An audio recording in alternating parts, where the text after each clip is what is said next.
When a person has given control of their life to God and allowed the Holy Spirit to enter into their hearts, they should be able to show some self-restraint in life. Good morning, I'm Pastor Ernie Lewis of the Blue Point Church in Sisney, Illinois, with your thoughts for Thursday. You know, the King James Version calls this virtue temperance, where one has learned to control their emotions or their actions, and certainly their fleshly desires and lusts. In Galatians 5:22, it says, "But the fruit of the Spirit is love, joy, peace, long-suffering, kindness, goodness, faithfulness, gentleness, self-control. Against such there is no law." Now, how do we begin to exercise self-control over a sinful nature and a spirit that longs for the things of this world? I know that dieters struggle with it all the time. Alcoholics may fight their own desires. It should be simple to overcome, though. After all, we are struggling against self, right? One picture of self-restraint covers our emotions or even our temper. You know, some people lose their temper easily when dealing with others or even with stubborn things like a bolt that won't come loose or a jar lid that they cannot open. And there are those who don't seem to try to control their emotions. They may even say such things like, "Well, I've always had a bad temper. You'll just have to deal with it."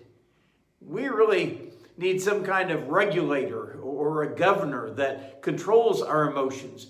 Oh, I know. We need to yield to the Holy Spirit of God that actually indwells our hearts and our minds and wants to help us in controlling that old person that we used to be.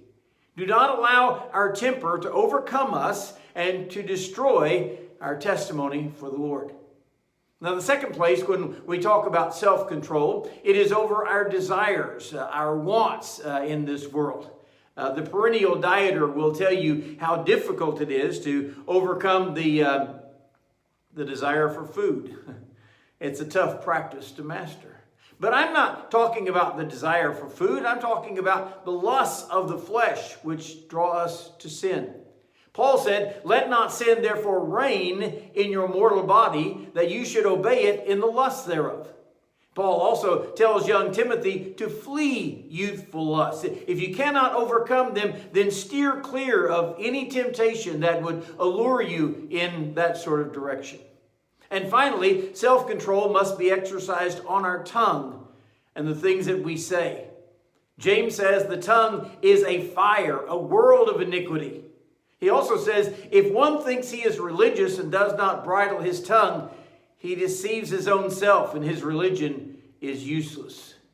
So we need to work hard at self-control, whether it be our lusts, or our tongue, or controlling our emotions and our temper. The way that we deal with others is very important. And temperance is a virtue.